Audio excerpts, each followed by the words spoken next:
Ferronato, presidente del gruppo ufologico del Veneto. A nome mio e di tutti quanti i collaboratori del mio gruppo diamo il benvenuto a voi ovviamente. Vi ringraziamo che nonostante la giornata non sia delle migliori siete venuti, infatti vedo che mancano tante persone, speriamo che arrivino prima o dopo, che non abbiano preso paura per un po' di acqua. Prima di dare la parola ai nostri relatori, che sono tanti e importanti, ecco, anche manca, venite anche qui davanti, prendetevi due carreghi, sono qui, prendeteli, mettetevi, sedetevi vicino lì, accomodatevi, fai in modo, no, dovete stare dritti voi. Anche tu, no, porta la sedia anche per lei. Sì, da poco. Dai, non funziona bene. Prima di dare la parola al primo signore che avete visto, che è Daniel Facci, che è un contattista, uno che va anche lui a caccia di UFO, vi faccio vedere delle foto che mi sono arrivate da degli iscritti e non, e ritengo molto interessanti, quindi vediamoli insieme piano piano, senza fretta. Allora, eccolo qua. Ingradiamo un po' di più.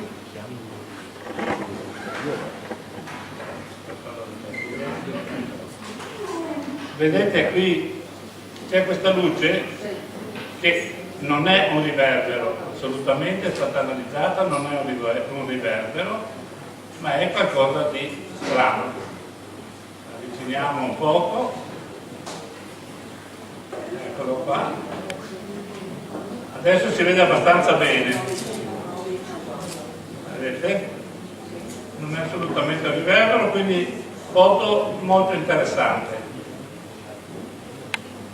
Andiamo sull'altra, e l'altra è uguale, quindi è una copia, ho fatto troppi danni, ho spento tutto, risorse il computer, torniamo qui. 25 novembre, eccolo qua. Foto, questa è stata scattata sul lago di Garda, questa foto è la prima che avete visto. Questa invece è Nadia De Molo, che alcune fatte in Città del Capo in Australia e altre invece fatte abbastanza vicino a noi, vale a dire aspetta un attimo, eccole qua, di Sicilia, nella sua mappa Sicilia. La prima è una foto molto interessante perché se noi andiamo a vedere, vedete qui cosa c'è a questo punto, ingrandiamo un attimino e allora si vede molto meglio. No, non era questa, torniamo indietro. Ecco, troppo adesso. Ecco, vedete questa cosa azzurra che c'è qui vicino? Guardate l'ingrandimento.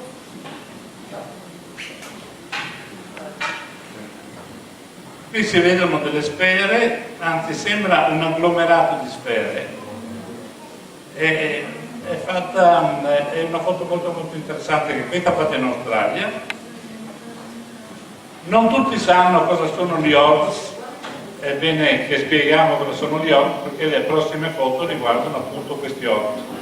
Sono delle sfere luminose incorporee che dei contattisti dicono trattarsi dello spirito dei passati, dei trapassati, manifestarsi con delle persone che sono degni, perché non tutti riescono a fare le foto dove si vedono questi orbi, devono essere persone dove spiritualmente siano un po' elevate, altrimenti assolutamente non accade quasi niente. Vado troppo forte?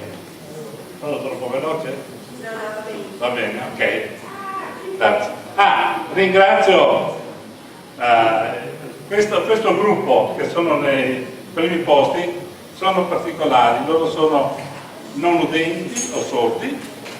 L'11 di novembre siamo andati a Treviso nella loro associazione in 7 giorni hanno completato i 50 posti che avevano a disposizione nella loro sede.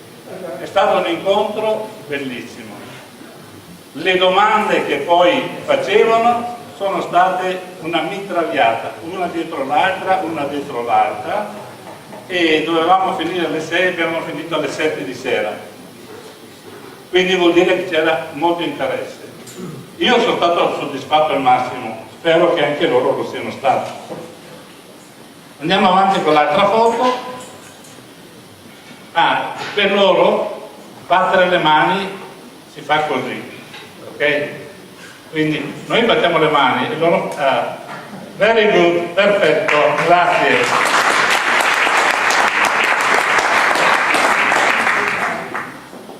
Guardate questo ormus, questo fatto in Sicilia è enorme. Normalmente gli ormus che vengono fotografati sono piccoli, piccolissimi, molto molto più piccoli, ma quelli fatti in Australia sono ancora più grandi di questi, che è qualcosa di assurdo per noi, di incredibile. Guardate, anche questo, ecco, sempre nello stesso posto, però si è spostato questo ormus. Qui, se riuscite a vedere, non si vede tanto bene, però si vede abbastanza. Vedete, si vede, c'è poca luce, riuscite a vedere che c'è una circonferenza? Prova un attimo a spegnere, chi era che c'era sulle luci? Va bene, vediamo da un altro occhio che si vede bene. Ecco qua, si vedono questi? Questi sono enormi. Io ne ho visti tantissimi ormi in fotografia fatti da altri, perché io mangio ancora troppa carne, per cui sarà difficile che riesca a elevarmi spiritualmente, però ormi di questa grandezza non ne ho mai visti, giuro. Sì, sono tanti anni che seguo l'ufologia. Ok? Prima di iniziare voglio farvi vedere un'altra cosa importante.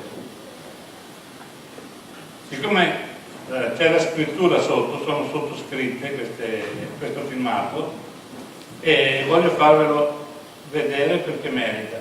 Questo ragazzino ha, secondo me, molto più criterio di tanti noi grandi. Ragazzino 3, 4, massimo 5 anni avrà.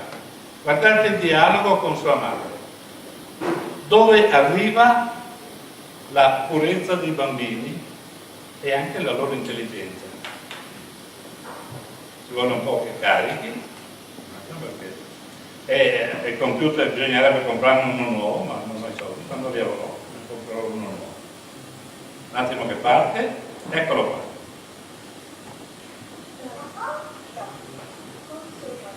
Alza un po'.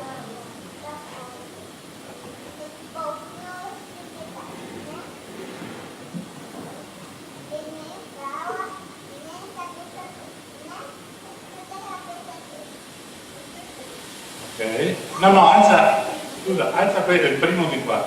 Dov'è che è collegato? Ok. No, troppo. Dov'è che è collegato? Il computer non è collegato lì.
È carino, vero?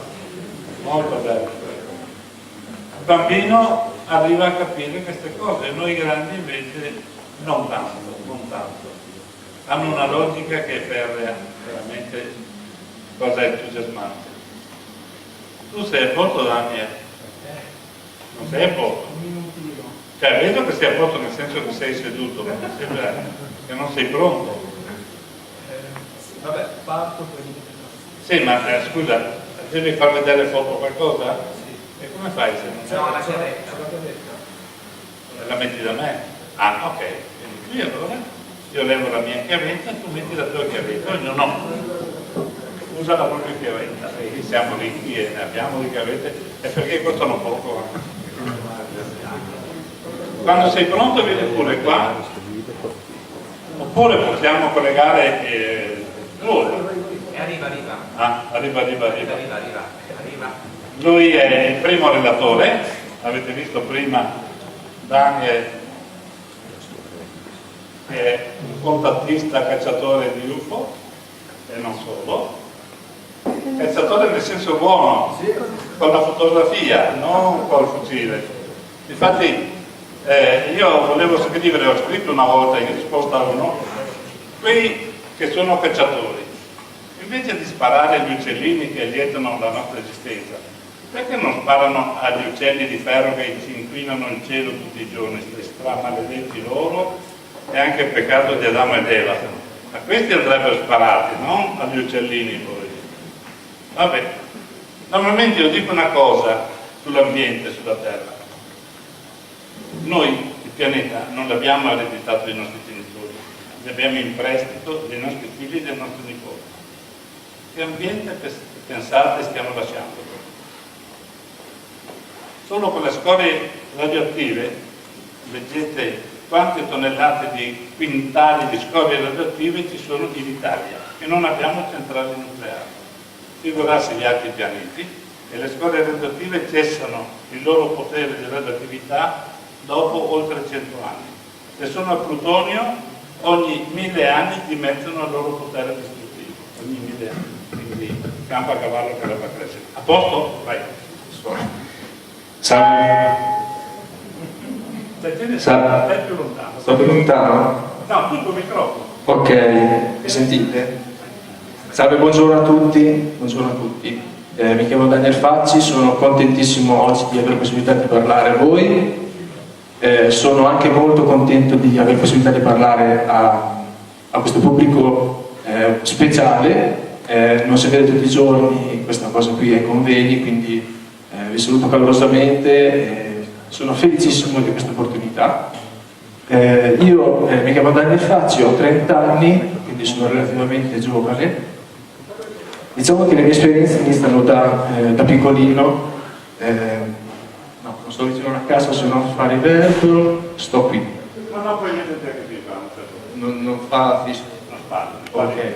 E quindi fin da piccolino cosa succedeva? Che io in qualche modo mi sentivo differente, non capivo bene il perché, però osservavo le cose, osservavo le persone in modo diverso, mi sentivo diverso, quindi questa mia diversità faceva in modo che io appunto facessi fatica a relazionarmi con gli altri.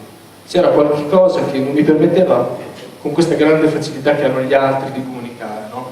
E di vivere le cose, perché vivevo tutte le mie esperienze da bambino sempre in modo molto più profondo, mi toccava veramente molto di più il cuore e quindi soffrivo più degli altri e mi chiedevo se questo fosse normale o se io avessi in qualche modo dei problemi, non lo so.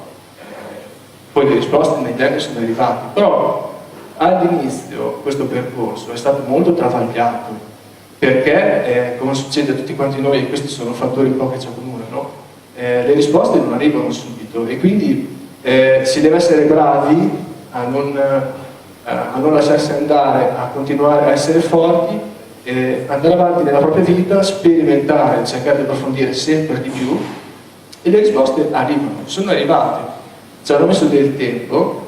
Non nascondo anche il fatto che da piccolino ho avuto esperienze che vedevo oggetti strani, luci strane, sono successe cose strane attorno a me fin da piccolino, ma non c'era nessuno che mi potesse aiutare. Intendo anche la famiglia, no? Cioè, non potevo confidare queste cose ai miei genitori, non potevo farlo, per quanto fossero i miei genitori, per quanto potessero amarmi, però è obiettivo dire che ognuno di noi ha dei limiti.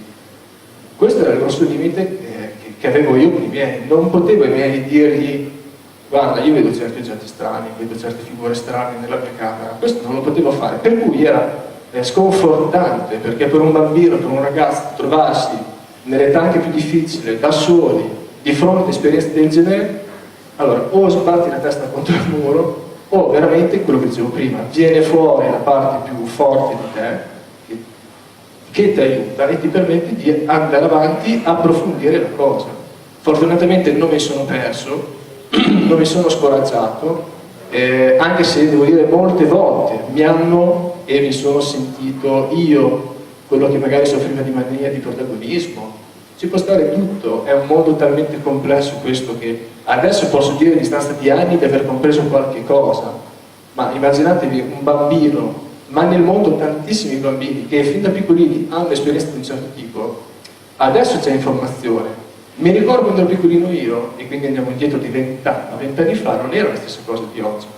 Come 50 anni fa, capite? Quando ero piccolino io, c'erano riviste, poche riviste, qualche cassetta, ma non è come adesso che in giro per l'Italia, puntualmente ogni settimana ci sono conferenze, ci sono filmati su YouTube. YouTube non esisteva. Okay? Quindi erano tutti in mano alle grosse catene di distribuzione di libri o di cassette che trovavi ridicola. Fine, non c'erano tutte queste informazioni che possiamo trovare noi oggi. Quindi per arrivare al giorno d'oggi sono successe tantissime cose, tantissime esperienze prettamente ufologiche, quando prima Silvano diceva cacciatore di UFO, no? Nel senso che sì, ho 2 foto, veramente ne ho tantissime, però siccome non mi interessa più di tanto farvi vedere le foto perché mi interessa più il messaggio che c'è dietro e il vissuto che c'è dietro, quindi questo è solamente per dirvi una piccola prova che vi sto dicendo delle cose perché le ho vissute, non tanto per.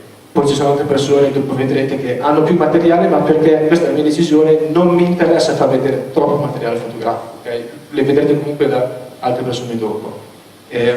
Questo per dire cosa? Che io vedo, osservo oggetti nel cielo, luci, però ho avuto anche altre esperienze nel mondo spirituale, esperienze anche non piacevoli, e tutte queste esperienze hanno avuto un motivo, cioè c'era un motivo perché io le vivessi. A volte, per dire, faccio un esempio, ho avuto un'esperienza molto particolare, molto profonda di amore, e ho compreso questo messaggio dopo 3 anni.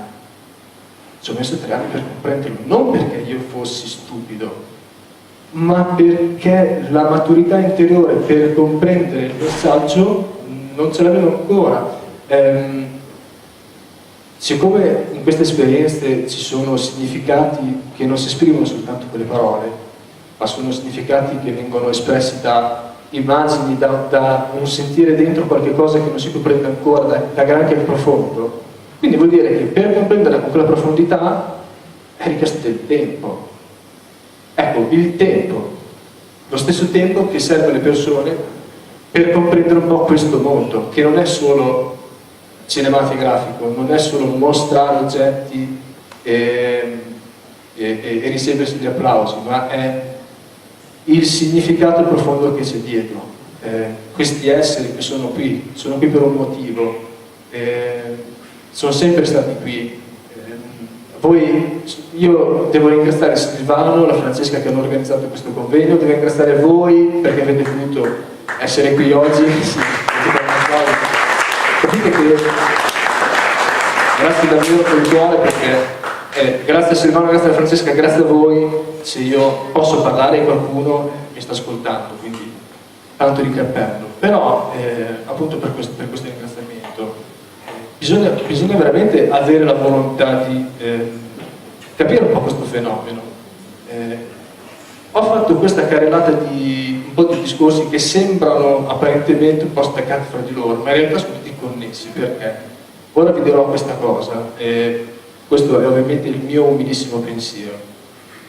Io non ho niente di speciale rispetto a voi. Tutte le esperienze che ho vissuto le ho vissute, credo, principalmente per un motivo fondamentale rispetto agli altri, che ho capito nel tempo. Di base c'è una fortissima sensibilità.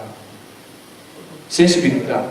Se mi dovessero domandare a me come fai a entrare in contatto con loro, io la risposta che mi viene subito da dare è l'essere sensibili. Sensibili verso tutto. Cioè non può esistere che uno di noi ha esperienze di questo tipo e poi quando esce da qui calcia un cane. Cioè è una sensibilità talmente superiore interiore che condiziona la tua vita, cioè la tua vita viene condizionata da questa sensibilità, vuoi o non vuoi, e ritorniamo al discorso che facevo prima.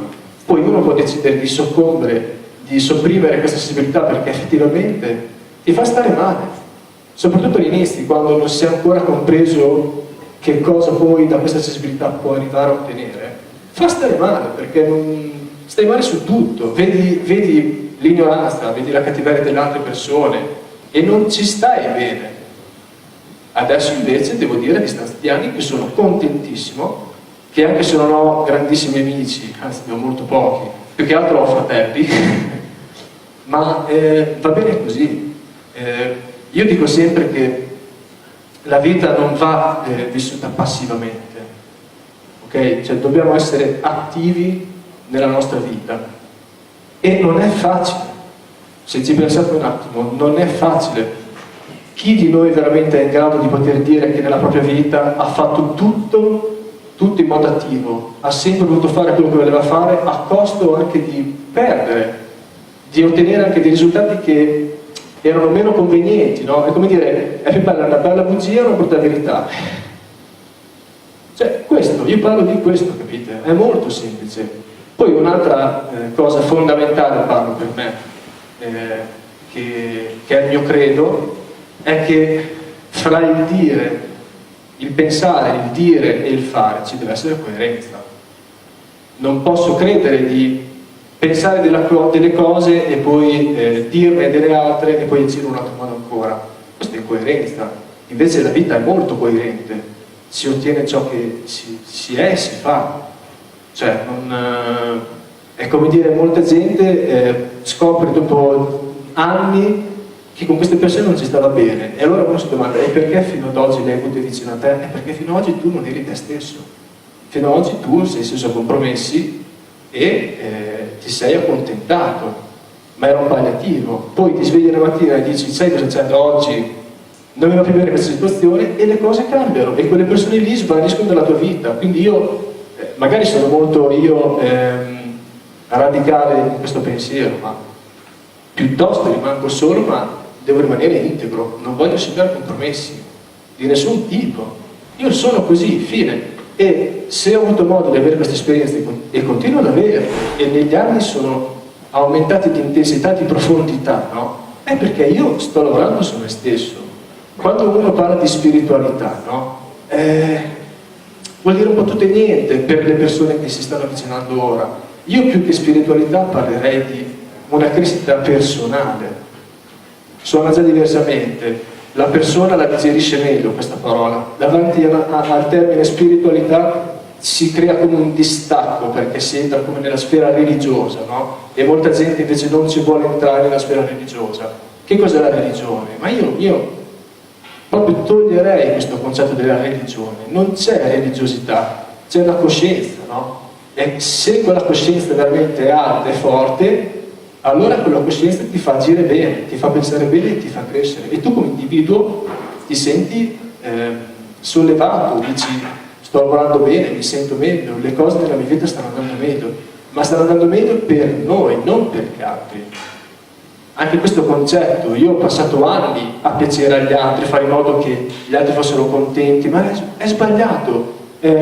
Lo comprendo ed è una cosa bellissima, perché vuol dire essere altruisti, preoccuparsi degli altri. Però ti sei fatto del male, perché alla fine, l'abbiamo discusso di prima, fai cose per gli altri, ma non stai arricchendo te stesso. E alla sera, quando ci pensi, dici, c'è qualcosa che non va, sento che mi manca qualcosa. Questo per dire, faccio vedere 2 foto, ce n'è una terza, ma è un discorso un po' lungo, se vuoi magari Nicolò lo approfondisce, no? Che fra di loro, adesso oggi ho conosciuto queste 2 splendide persone, Gescia e Franco, gli altri ci conosciamo tutti, noi vi parliamo come relatori, no? Però fuori dalle conferenze siamo fratelli, siamo amici. E abbiamo condiviso anche esperienze di contatto insieme, di contatto, capite? E questo è importante, lo voglio dire, perché? Perché sennò sembra il classico cliché, no, della conferenza dove c'è il relatore che vi parla, ho visto questo oggetto, ero qui, mi trovo. Invece no, cioè siamo amici, siamo fratelli, facciamo esperienze insieme e ve le portiamo, ve le dimostriamo, per dimostrare che l'unione, l'amicizia passa anche attraverso queste cose, queste esperienze, e non il sostegno che noi abbiamo da parte degli esseri superiori. È questo, perché stiamo lavorando insieme per un bene superiore, che è divulgare queste cose a voi senza alcun interesse, ok? Ovviamente a parte l'interesse di pubblicare a voi, però voglio dire senza nessun aspetto speculativo che ci può essere dietro. Quindi, tipo questa foto qui, no? Per dire, gira, ruota, sì. Allora, sì, si può spegnere le luci. Perché le altre luci vengono... Si può? Perfetto. Non è possibile, non è possibile. No? No. Purtroppo non è possibile spegnere le luci, in quanto l'interprete deve essere vista. Non abbiamo un faretto che può riprenderla con le spente. Possiamo spegnere le luci in quel momento, non parlare e poi riaccenderle. Ok, allora sì, questo sì. Grazie. La nostra amica, oltretutto, è passata di grado adesso, è anche presidente della Proloco di Pove, è diventata. La nostra vicinanza ha fatto bene anche a lei. Abbiamo scaricato un po' di impegni. Sto capendo, sono i modi che sporcano.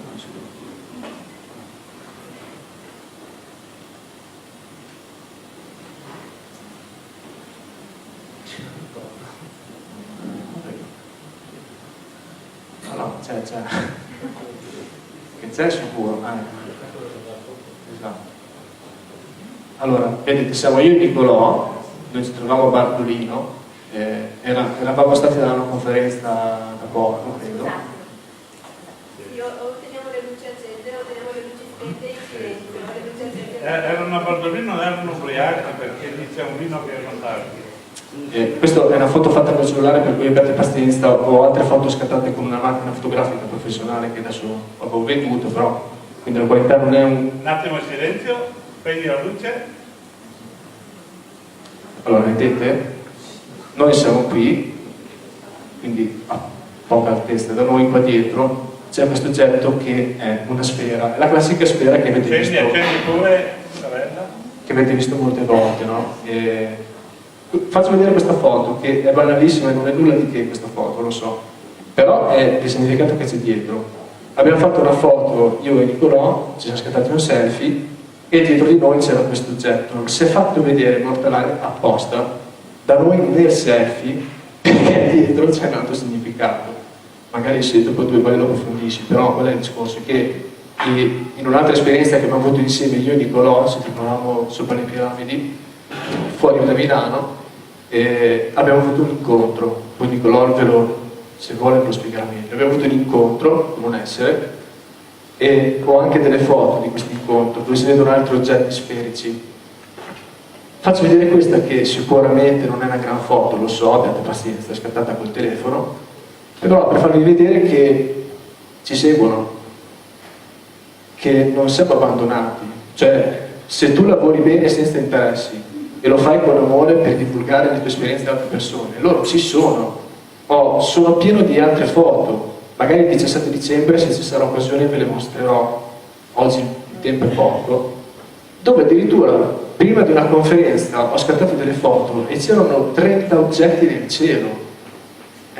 Questo succede moltissime volte, loro lo possono anche confermare, cioè quando fai conferenze, se c'è unione, o prima o dopo se scatti delle foto, li vedi, perché loro sono con noi sempre, specialmente in certe occasioni speciali come la conferenza dove ci raggruppiamo, sono più presenti e si vogliono far vedere,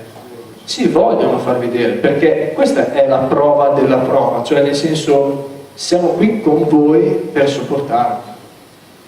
E questo è molto importante, perché quando la gente si lascia andare nello sconforto di questa società che insomma non sta facendo proprio bene le cose, però c'è anche del buono, anzi io penso che si debba pensare sempre al buono e non al cattivo, perché altrimenti sbagliamo, diamo energia alle cose negative. Cerchiamo di essere sempre positivi, cerchiamo sempre nella nostra vita di pensare a quello che va bene, tanto i momenti negativi ci saranno sempre, però se io so che arriveranno, poi si concluderanno e arriveranno quelli belli, di cosa mi devo preoccupare? Mica saranno sempre negativi, voglio dire. Quindi se comprendo questo mi può aiutare a essere più positivo nella mia vita, e sono convinto che queste esperienze di contatto, queste prove che io come altre persone abbiamo, siano un po' dipese anche dal nostro essere, oltre che al credere, al contribuire alla divulgazione, ma il fatto di essere felici, di essere positivi, nonostante altre cose non vadano bene, serve tantissimo. Chi è che ha voglia di stare con persone negative e pessimiste? Nessuno, credo. Quindi alla fine, se ci pensiamo molto in semplice, è questa la verità, cioè vogliamo tutti stare insieme ad altre persone e tutti in un ambiente più piacevole, di amore. Io ho 30 anni, faccio fatica a trovare persone della mia età con questa sensibilità, con queste esperienze. Non è per tutti, me ne rendo conto.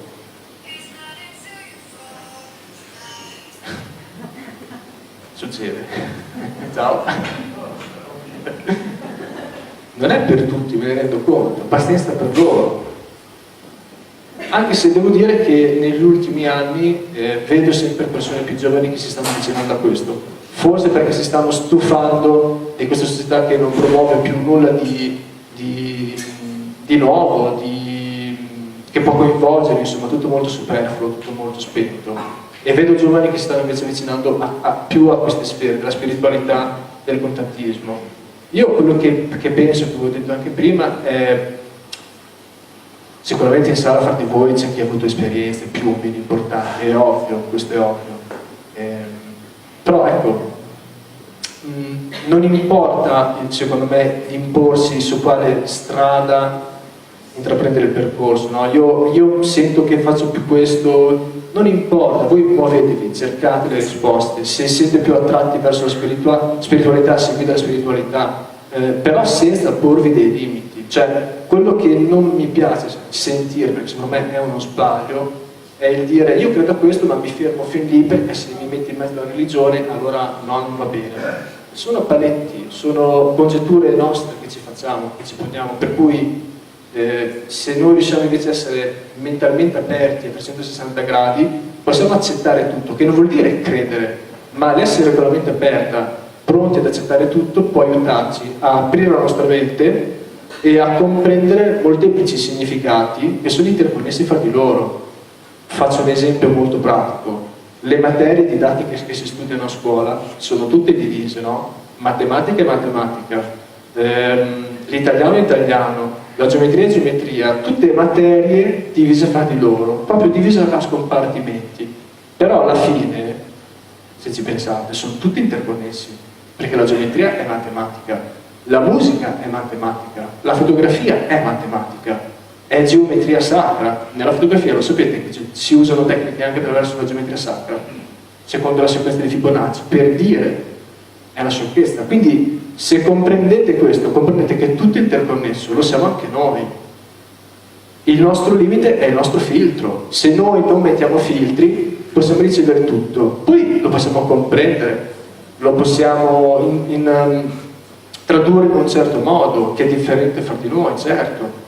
Però possiamo veramente comprendere molte cose. Se invece ci fermiamo e ci poniamo dei limiti, è ovvio, ci stiamo ponendo noi stessi, da soli, quindi.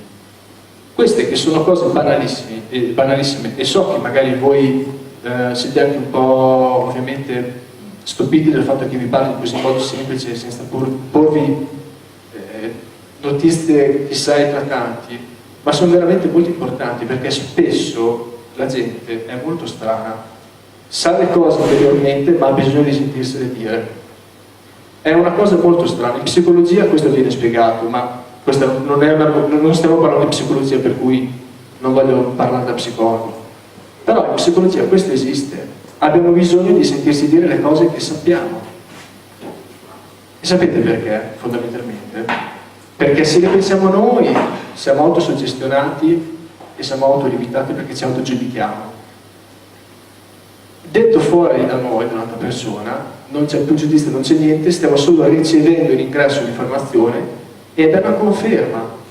Quindi se noi togliessimo il giudizio e fossimo proprio mente aperta senza giudizio a ricevere tutto quanto, sarebbe un orgasmo di informazioni, di energie, di tantissime cose che si mescolano, incredibili. Però, come ripeto prima, c'è il limite a volte di pensare che la religione è una cosa, che la spiritualità è un'altra, che queste entrano in contrasto tra di loro. Io da contattista, diciamo, mi chiamano, mi etichettano come contattista, sì, sono contattista, ho esperienze di contatto, non mi sembra neanche nulla di che. 10 anni fa guardavo i contattisti con stupore, dicevo wow, che grandissima cosa. Oggi non mi sembra nulla di che. Ma perché? Perché ho talmente nel mio profondo vissuto la cosa che è normale, per tutti quanti voi è normale, tutti quanti voi siete contattisti, è solo che non lo sapete, magari alcuni di voi non lo sanno, alcuni di voi non lo sanno, quindi magari non sono supportati, non sono sicuri di come muoversi e non fanno quel passo. Sapete, vi dico questa cosa qui e loro me la possono confermare. Molte persone, alle conferenze che abbiamo fatto in giro per l'Italia insieme, dopo le nostre conferenze ci contattavano. Il giorno prima non avevano mai visto un UFO nella loro vita, non avevano mai fatto esperienze. Dopo le nostre conferenze, dove vi parlavamo in questo modo, a cuore aperto, hanno cominciato ad avere esperienze di contatto. Capite? Cioè, questo è incredibile, vuol dire che il giorno prima cos'era cambiato rispetto al giorno dopo? La presa di coscienza. L'essere sereni, che nessuno è, come si dice, è minorato rispetto a qualcun altro, siamo tutti uguali sulla stessa barca, perché questa è la verità. Perché questa è la verità, perché questo mondo va in un certo modo, non per i politici, per noi. Per noi.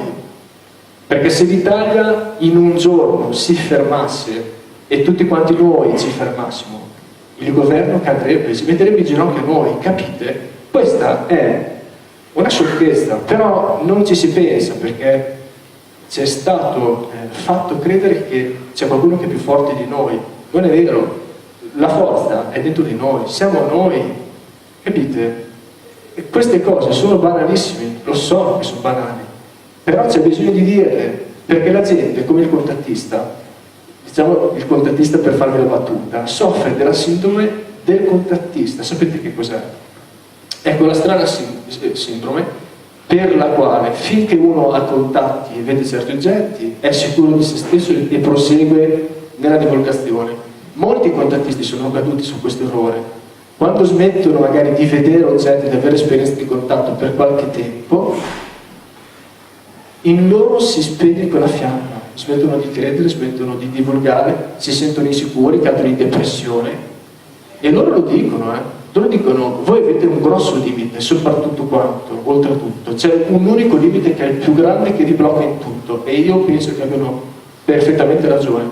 Abbiamo bisogno continuamente di conferme e questo è su tutto, sulla famiglia, sull'affetto. Quante persone hanno bisogno sempre delle carezze, delle belle parole? Noi abbiamo bisogno di conferme. Questo cosa vuole dire? che siamo insicuri, noi non ci conosciamo, noi non sperimentiamo su di noi stessi, perché abbiamo paura. Chi è che ha il coraggio di farsi un'autoanalisi? Nessuno, pochissime persone. Capite? Cioè l'andare in profondità è questo, non è lo scoop sensazionale, non è quella profondità. La profondità è dire: io mi sono analizzato dentro e ho visto tantissime cose su cui posso lavorare. E anche questo discorso, che mi rendo conto che non è convenzionale rispetto ai discorsi che potete sentire nei classici convegni ufologici, ma è perché non dicono queste cose che per me sono le più importanti. Cioè, chi ha un convegno ufologico vi mostra un oggetto e vi spiega come era fatto, dove si trovava, che la temperatura fuori era di 15 gradi, ma cosa? Voi tornate a casa con qualche cosa in più. Vi ha servito quell'informazione? Però se io vi parlo col cuore e da questo spero voi possiate sentire il mio trasporto emotivo, penso che vi aiuti di più questo. Nelle cose. Grazie. Grazie.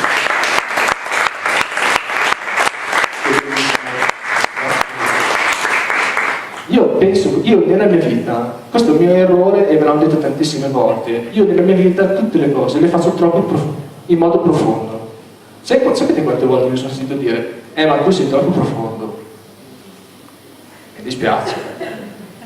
Però io mi chiedo, mi fa spavento quando mi sento dire questo, perché mi domando: ma come fanno le persone a condurre la vita in modo così freddo, distaccato, cinico? Come si può? Non lo capisco. Non vi faccio la classico esempio sull'animale perché è troppo scontato, ma anche solamente la famiglia. E io parlo anche per me, la mia famiglia, perché anch'io sono la mia famiglia, ho vissuto queste esperienze. Non ci si conosce, non ci si tocca nel profondo. Non ci si tocca nel profondo. Cioè, capite? Noi stiamo parlando di spiritualità, di UFO, parliamo di queste cose, ma poi non ci tocchiamo nel profondo anche fra partner. Capite? Cioè noi stiamo parlando di cose che sono anche superiori. Noi parliamo di queste cose qui e non sappiamo cos'è l'amore. Siamo sicuri di sapere cos'è l'amore? Che cos'è l'amore? Sapete cosa dicono loro? Questo me l'hanno detto i V56, che è una razza con cui è entrato in contatto un nostro amico che si chiama Gasperi Di Lama, che gira in Italia a raccontare il caso amicizia. Ma loro dicevano una cosa bellissima, che la prima volta che l'ho sentita mi ha veramente sconfortato. Voi parlate di amore ma non sapete nemmeno che cos'è. Posso dirlo che ha detto? Cazzo, ci hanno ragione. Perché se noi ci fermiamo un attimo a pensare cos'è l'amore, voi nella vostra vita ogni giorno ci mettete un po' d'amore. E questo non è un giudizio, però è una presa di coscienza. Se cominciate a pensare a queste cose e vi segnano, sono sicuro che da domani comincerete ad affrontare ogni giorno in modo più profondo. Però ci vuole coraggio, e quel coraggio è anche il prendere coscienza del fatto che molte persone si allontaneranno da noi, che non c'è per forza scritto che dobbiamo stare in un gruppo, avere amici, non c'è scritto questo. Queste sono costrizioni e condizioni che ci imponiamo, e finché ci poniamo delle condizioni, delle restrizioni, dobbiamo accettare il risultato medio che viene fuori, che non è il massimo risultato. Questo è l'errore che io vedo fare a tutte le persone, il maggiore errore. Ci limitiamo e non ce ne rendiamo conto, viviamo la vita in modo passivo e non ce ne rendiamo conto, e arriviamo a 70 anni che volevamo fare altre cose e non le abbiamo fatte, ma nessuno ci aveva bloccato e impedito di farle. Capite? Per me la frustrazione più grande nella nostra vita è questa. Non è non ho visto un UFO, pazienza se non hai visto un UFO, ma se tu nella tua vita hai lavorato su te stesso e hai sperimentato queste cose, wow, tu sicuramente dentro sei molto più profondo di altre persone. Io ho intenzione di girare l'Italia solo per verità, facendo conferenze, parlando di queste cose, perché se c'è una cosa che io conosco, e non è presunzione, ho impiegato 30 anni a conoscere le persone, e in 30 anni in modo profondo ho analizzato i nostri comportamenti. C'è tanto da dire, ma in modo molto semplice, perché tutte le nostre relazioni, tutto il nostro modo di fare, se ci fate caso, sono tutte permeate su 3 cose: la gelosia, la rabbia e un po' a volte l'amore. Noi siamo così, mi dispiace dirlo, però se vi analizzate non potrete che darmi ragione. Nei nostri rapporti di amicizia, di lavoro, fra marito e moglie, fra i figli, ci sono queste dinamiche. c'è gelosia, c'è rabbia, c'è amore. E queste cose insieme non stanno bene. Ecco perché i nostri rapporti per umani non sono mai perfetti. Chiaro, perfetti non saranno mai, però dico non sono mai vissuti in modo profondo, no? Avete inteso in che modo lo voglio dire? Per questo motivo, perché sia che sia lavoro, che sia fra le persone, siamo perennemente incazzati, siamo gelosi. Vi faccio un esempio stupido: la media delle persone è così, vede la persona che ha qualche cosa in più, prova invidia, ma non dovresti provare invidia. Non vi voglio dire... più che altro tutti migliorari perché io sono... Ok. Non voglio dire l'amore fraterno è, voglio dire, un concetto talmente alto che... però almeno non essere nemmeno così negativi. Se tu hai una vita migliore della mia, inteso in senso materiale, no? Che è la macchina più bella, che...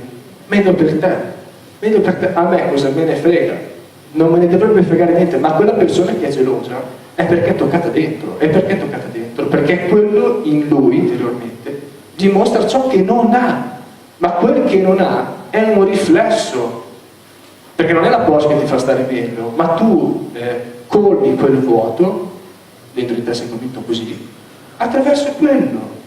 Capite come questo concetto è talmente basso, stupido, che ci limita? Andate avanti, fatevene una ragione. Io penso che nella nostra vita ce ne dobbiamo fare una ragione. Le cose succedono per un motivo, la coincidenza non esiste, per cui cercate di lavorare bene su voi stessi, sulla vostra vita, con le altre persone, senza essere gelosi, senza muovere energie brutte, negative. Gli altri fanno la loro vita, pensiamo alla nostra. Non sto dicendo freghiamoci degli altri, però se abbiamo voglia di intraprendere un percorso per migliorarci, proviamo a farlo partendo da noi, lavoriamo su di noi e gli altri faranno lo stesso.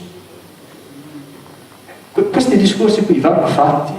Io nel 2017, fra poco finisce, quando sento parlare convegni ufologici dove ti parlano di religioni, sono cose che vanno già oltre, perché chi viene a ascoltare deve prima migliorarsi per comprendere certe cose, ok? Quindi secondo me si sta saltando uno scalino fondamentale, e io lo dico questo perché ne sono convinto. Cioè, in Italia nelle conferenze questi discorsi non vengono quasi mai fatti, vanno fatti invece, e non sono noiosi, non sono scontati, perché vedo la gente è così, però con un po' più di sensibilità, di coscienza, no? Che si risveglia, accetterete subito queste cose e direte è vero, e da lì vi permetterà di arrivare ad avere dei contatti, perché non c'è nessun limite.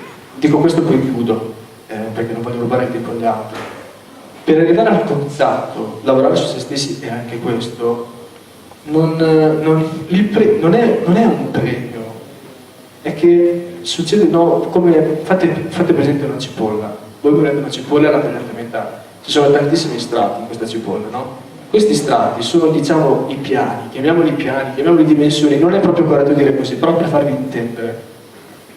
Nel momento in cui lavoriamo su di noi e aumentiamo la nostra profondità, la nostra coscienza, quei piani lì si avvicinano a noi, è quello che ti permette di avere il contatto, che poi sia un angelo, che poi sia un UFO, va benissimo, ma è quello che ti fa entrare in contatto, è tutto lì. L'accettare il fatto che noi dobbiamo imparare tantissimo, e siamo qui per imparare, possiamo imparare solo attraverso un modo, essere sensibili e coscienti, e tutto si manifesterà se siamo in grado di comprenderlo. Questo è che è importante comprendere, cioè non esiste la condizione nella quale noi affrontiamo un'esperienza che non possiamo comprendere, non esiste. Tutto quello che ci accade perché lo possiamo comprendere, non è sempre fatto in modo corretto, perché i piani superiori lavorano in questo modo, perché i piani superiori lo sanno per noi cos'è